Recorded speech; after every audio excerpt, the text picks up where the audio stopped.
Hey witches, welcome to Busy, Gritty, Inked and Witchy, a magical living podcast for the busy witch. I'm Morgan, eclectic witch of almost 25 years, Avalon priestess, and busy witch. Here we'll talk all things witchy, from current metaphysical happenings to my busy witch tips and tricks, and everything in the in-between. This podcast is my personal journey, filled with my knowledge, opinions, and unique way of looking at the world. Join me as I weave the magical and the mundane in every episode. Hey witches, welcome back to Busy, Gritty, Inked and Witchy, or if this is your first time here, welcome.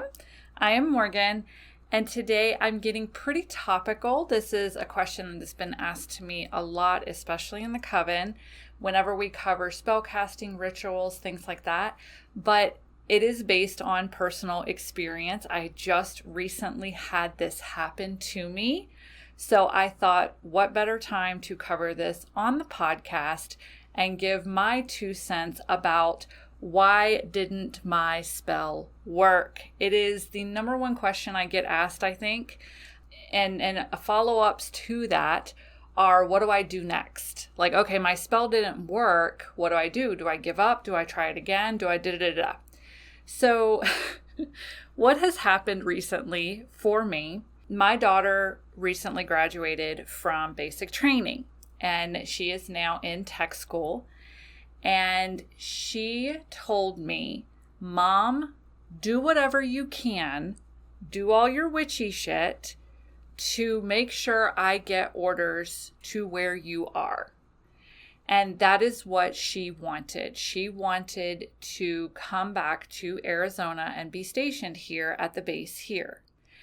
And we both, of course, that's what I wanted. My daughter moved away years ago, but we had this planned out. We wanted her to come back to Arizona for just a few years, just while she transitioned in the military. And then after that, go be free, explore the world. I was 21 years old when Colin got orders to England, and I had a 6-month-old kid. So I enjoyed my time in England so much, but there was a lot of stuff that I couldn't do. So it was one of those things. I loved being in England. Do I wish we would have gotten orders maybe before we had kids? Maybe. I don't know. I don't know how that would have played out because that's not my reality, you know? And I'm very happy with having had kids young and choosing to have kids young, so that now that I'm in my early 40s, Colin and I do whatever the fuck we want to do. But this is where she was like, yes, like, I want to start a family and I want you to be there. And so let's work, do whatever you can to make sure that my orders come for there. And I said, all right, that's all you have to tell me. I told some witchy friends. I said, all right, Skylar wants to come back here. We want her here just for a few years. So let's make it happen. So y'all, I worked this spell for weeks. Weeks I worked this spell. And every day she would go check her orders, and there were no orders in the system. And so she was told, oh, your orders will be coming soon. Your orders will be coming soon. And I kept working this spell and working this spell. And this past Saturday, she called and she said, I got my orders. And we were like, okay, they're for Germany. Fucking Germany. Now, did she even have Germany on her list of places she wanted to go? No.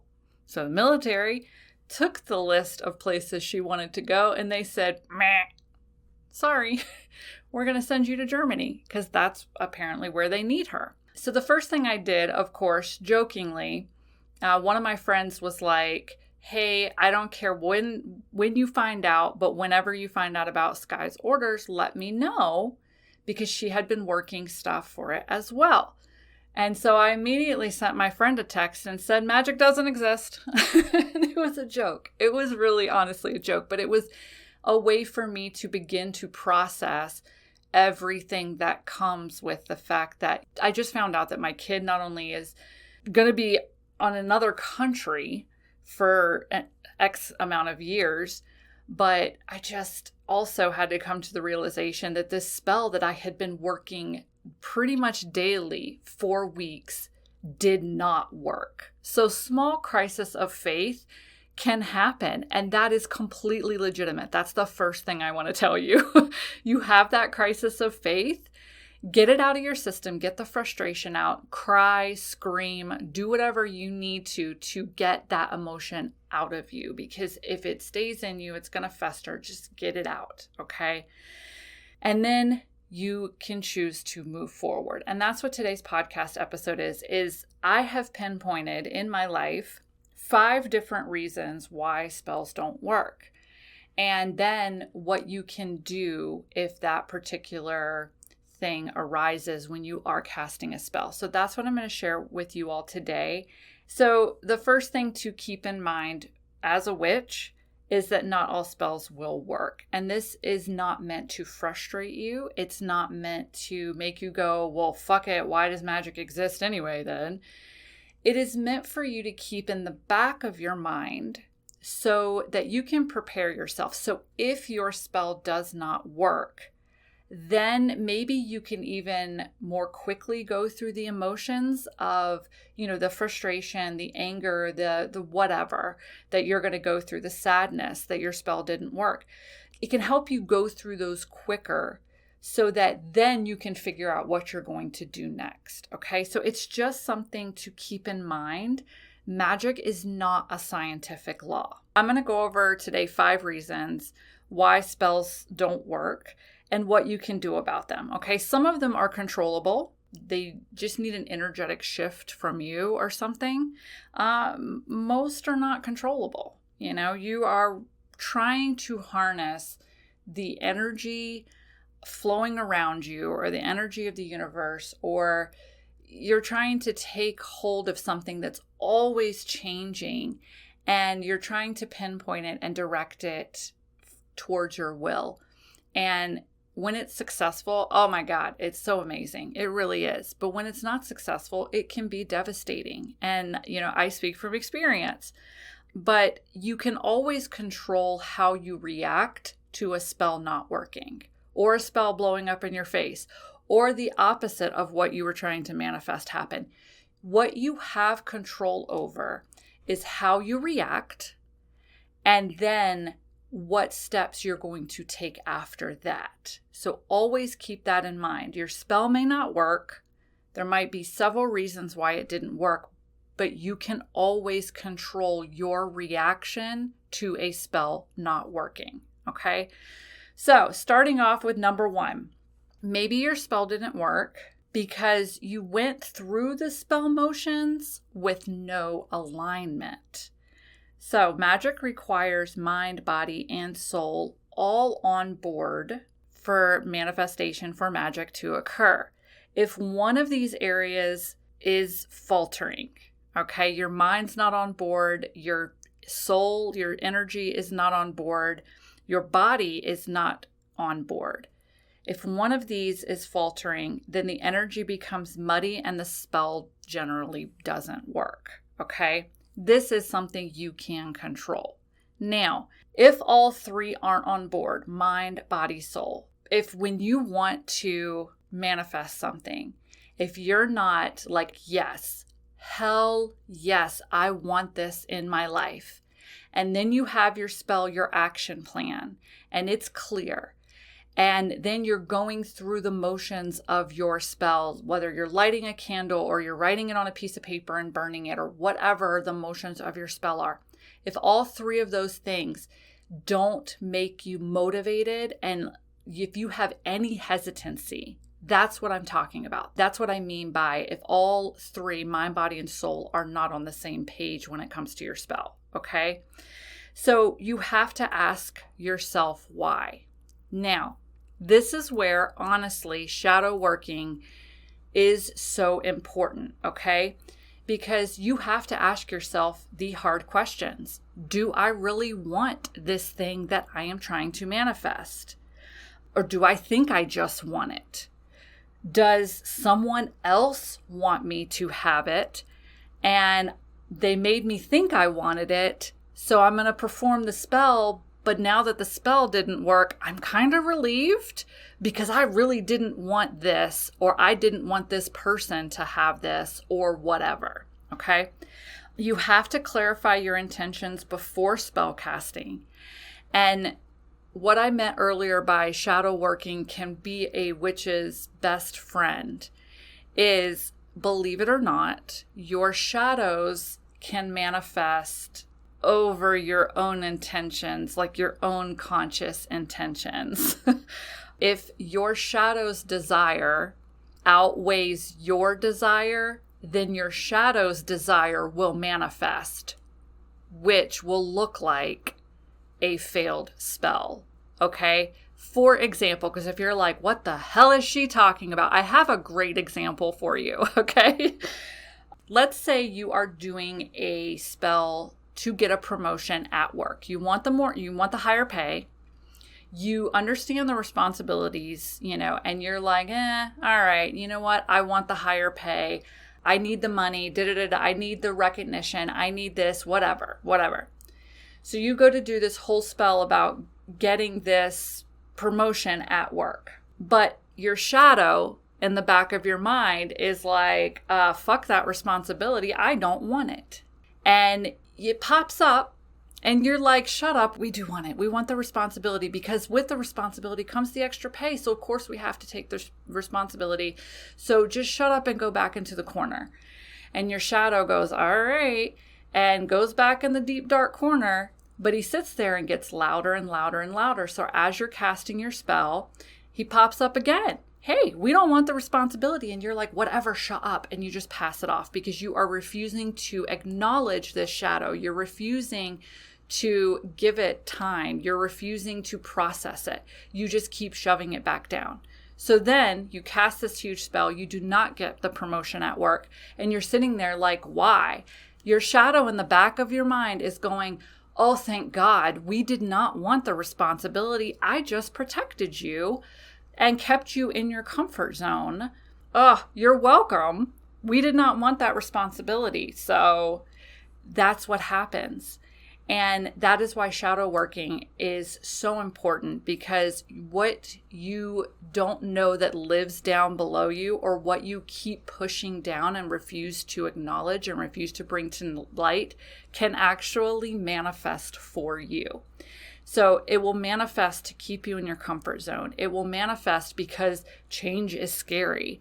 It will manifest because the devil you know is better than the devil you don't know. And these are all limiting beliefs that a lot of us tell ourselves, but your shadows definitely scream it. So anything that you're trying to manifest that's new and maybe exciting, and your shadow might be like, new equals bad. No. And if you continue to just push it down and don't bring it to light and don't acknowledge what that shadow is trying to tell you, then you can't heal from that. You can't dissect it. You can't get to the bottom of it. And therefore, your shadow will manifest on your behalf and will stop you from getting this new scary thing that you think you want. So I hope that makes sense. And I don't even know if I can stress enough how important shadow working is for manifestation and for healing and for just living in alignment with your mind, body, and soul. It's just so important. It really is. So if you don't know about shadow working, I did a podcast episode about it forever ago. And then last week I did the meditation, the guided meditation to help you come face to face with one of your shadows and talk through it. So every time that you want to tackle a new shadow, you can do that guided meditation. All right. So that's just number one. I have a lot to say on the subject. All right, so number 2, maybe the timing was not right for your spell, okay? So sometimes you haven't made space for the thing you want to manifest, or you haven't completed other steps necessary for manifestation. So your intention might be right, your intention might be great, but the timing for your spell might be off a bit because maybe you're trying to skip some steps. So see if you are trying to cut some corners. See if there's something you need to release before you can bring something new in. And this can be energetically, this can be emotionally, this can be spiritually. It can also be physically. You can say all you want that you want a better paying job so that you can buy the things that you want. But if your house is cluttered with shit you don't need already, maybe it's time to clean out that shit so that you open up that pathway of getting stuff that you actually want in your house, and then getting the money to buy the things you actually want in your house. All right. Does that make sense? Also, just on the whole time thing, sometimes a spell needs more time. So sometimes a spell needs a whole month to work, all of the moon phases to help it. Sometimes it needs 6 months to work. Sometimes it needs a year. Like, you never know. Sometimes you literally can just say something, put that energy out there, forget about it, and 3 years later it manifests. I've told y'all in the past about this office spot that we're in now. I literally, we looked at it years ago, and I literally just said, we're going to be there one day. And I didn't know when, I didn't know how. I had no idea how any of that was going to happen, but that was basically my spell. I sent it out into the world, and 3 years later, we were in this location. So, number 3, oh, this is a good one. So this is what I think happened with my spell. And I think it happened on my end as well as her end. So you got what you needed, not what you wanted. And this is probably one of the most hardest ones to accept because basically what happens is you work a spell, and this isn't the one where you work a spell and nothing happens. This is the one where you work a spell and what you didn't want to happen happens, or something completely, totally different happens than what you were aiming for. And that's why I think this is the one that affected me and all the magic and the energy that I was doing for my daughter's orders, okay? Sometimes you think you want something so badly, but either it's not in alignment with your higher self, or the universe has other plans for you, okay? If something else manifests, you should look at it from this point. Like, maybe I got what I needed, not what I wanted, which is really hard because when we want something so much and we put so much time and effort into it, of course, that thing is what you want to manifest. When you're handed something different, you're like, the fuck is this? But if you take a step back, okay, number 1, my kid gets to travel Europe now without children. She and her husband just got married in December. They're young. They can go explore Europe. And that is, oh my God, the emotion that brings me, that I can tell you right now, that emotion is stronger than the magic. Like, looking at it now, looking at it days later after I have had time to process, the emotion of my child being able to see the world without kids and having that freedom to explore other countries and visit other places and make those memories. Y'all can hear the emotion in my voice. I can tell you 100% this emotion is greater than all of the emotion I put into that spell working for weeks to try and get her orders here. It really honestly is. And I know that now. I didn't want to see that back then. I didn't want to see that when I cast the spell, when I worked the spell daily for weeks. But now that she got orders somewhere else and my spell, quote unquote, failed, I had to look at it from a different perspective. And I realized she and her husband are so happy. They are so excited about these orders. And now my husband and I are making plans to go to Europe soon. And I kept telling him anyway, I like freedom. I want to travel. Oh my God, that's all I've been saying for a while now, is I want to get the business to a point where my husband and I can step back a little bit, because you guys don't understand. We work 60 to 70 hours a week. There's weeks where I go without a day off because we're a small business, and the economy's not great right now. So we're doing everything we possibly can to keep the business moving forward. And that requires so much more of my husband and I, because we take on the brunt of it. We don't expect our employees to take it on. We take on the stress of that. So I've been saying for months, oh my God, I just need some time off. I just want to travel. I want to see the world. I've been saying that. And here the universe goes, well, your daughter's going to go to Germany. And now you have to go to Germany to see her. Like, okay, never been to Germany. So that's when I realized I got what she and I both needed. We thought what we wanted was her to come back here. And trust me, if something happens to these orders and she gets sent here instead, I will be 100% grateful to have my kid here. But when the realization hit that she's going to be in a different country and she's going to be thousands of miles away, after the initial shock, and you process through that, what set in was pure excitement for her, her husband, for me, my husband, just absolute pure excitement and joy and happiness. So therefore, we got what we needed, not what we thought we wanted. Okay. So moving on, number 4, you may just need to change your course of action. Sometimes spells don't work because it's the universe's way of saying no ma'am or no sir.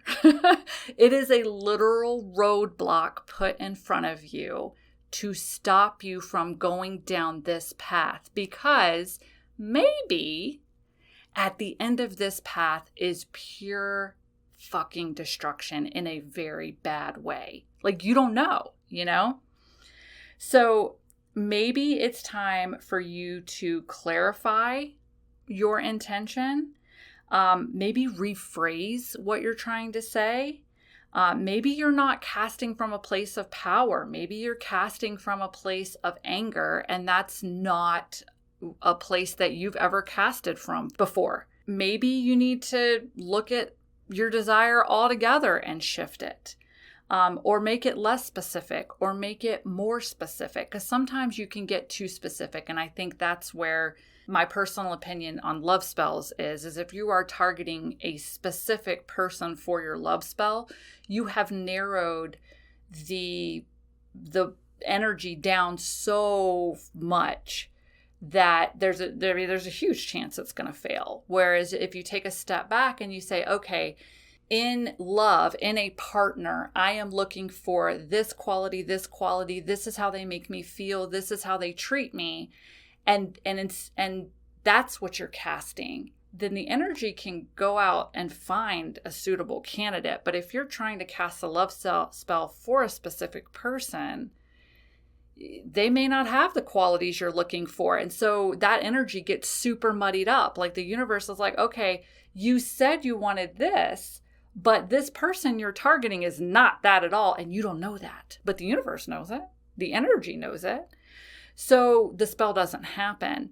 But sometimes it can be a roadblock for you to either stop trying to do that magic, or stop trying to manifest that, or rephrase, relook at what you're trying to do and add some clarity to it, or add some more intention to it. Okay. And then number 5, it just wasn't meant to be.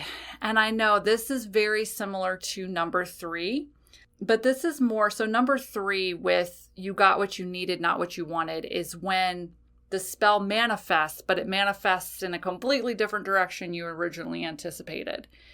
Number 5 is if the spell doesn't manifest. Okay, so same energy goes behind it, but now you know like the difference. So not everything you want you will get in life. I mean, it's really easy for you to tell your toddler that, but how easy is it for you to accept that as an adult, especially as a witch? Because a lot of us get into this because of magic. We're like, I want to create my reality. I want to make shit manifest out of nothing. And you do have the ability to do that. Okay. But sometimes it's just not meant to be, especially like I said in number 4, if that course of action is leading to some kind of horrible destruction for you. The universe, your guides, your higher self, whatever you believe in that's helping you manifest, is always working for your betterment. So just because you want something doesn't mean that you'll get it. A spell, you can cast a spell numerous times, nothing ever comes of it. Eventually you have to look at it like, okay, maybe this is not meant for me. Maybe I need to figure out what else to do. Okay. So overall, if you take nothing else from this podcast episode with you, then just take this. If a spell doesn't work, it is not a failure. Okay. You as a witch are not a failure. When a spell doesn't work, it is simply a time to pause, look at your spell, be honest with yourself, and then figure out your next steps. Okay? It does not mean magic is dead. It does not mean magic does not exist, like I sent the text to my friend. It does not mean that witchcraft is not real. It does not mean that you are not a real witch. It simply is giving you the opportunity to pause and reflect and pivot if you need to, or gain clarification. And in those moments, it might slap you in the face of, well, shit, now I get to go to Europe. Oh man, that sucks. No, it doesn't. Now I get to go to Europe. I get to go see Europe. I even looked up how to get from where she's going to be stationed to Glastonbury so that I can go back to Avalon again and not have a literal 6-month-old strapped to the front of me carrying a 3-year-old my husband carrying a 3-year-old next to me. Like, that was when I visited Glastonbury the first time. My son was strapped in a baby carrier to me, and I walked up the tour with a baby strapped to me. I did it because as soon as I got to Glastonbury, there was just this newfound energy for me. I was at home. So yeah, I did it. And we had Skylar in tow. She was about 3 at the time. You know, would I like to go back to Glastonbury without those circumstances? Yeah, I'd like maybe just sit in the garden a little bit longer instead of having to worry about snack time, you know? But anyway, that's what I have for you all today. I hope that this episode was fun, but I hope that you learned something from it. And I hope, if nothing else, I think as soon as you start to listen to an episode called "Why Didn't My Spell Work?" you're going to immediately have some shit come to mind. You're going to be like, oh yeah, I remember that spell that didn't work, and I remember that spell that didn't work. Well, now, when it happens in the future, I can't even say if, when it happens in the future, maybe now you'll have some tools in your belt to be able to process it, or to be able to assess, or to immediately realize, nope, this is that thing of I got what I needed, not what I wanted. And you can maybe settle into a place of acceptance, or figuring out what your next moves are going to be from that point. So this month in the Ink Spirit Coven for the month of June, we're moving into fire.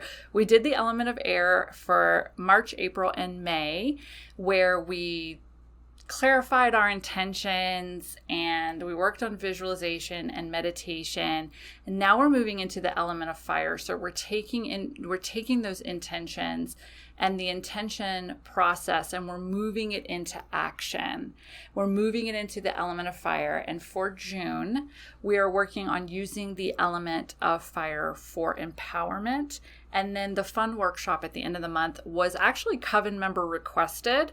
It was how to make herbal incense. And because I have been doing this for 20 years, I love teaching people how to make herbal incense. So if you would like to join us, and I would love to have you, then head to inkedspirit.com to learn more and join there. But I definitely want to thank all of you for listening. I get messages all the time from people who say, I love your podcast. You've taught me so much. And I want to thank you all so much. It helps me continue to do this. And I do love this podcast so much. I love teaching. I love sharing my knowledge. So thank you for your feedback. And thank you for letting me know that that the podcast really is helping you. So this episode will go up, and then of course I always have a little post on Instagram or TikTok. You can find me both places. I am Inked Goddess Creations, no spaces, no funky spelling, no nothing. That is my TikTok and my Instagram, but I usually hang out on Instagram. So you can come find this post and let me know if it helped you. Let me know what you thought of it. And you can always let me know things that you want to hear in the future on the podcast too. So thank you all, and I will see you all again soon. Bye.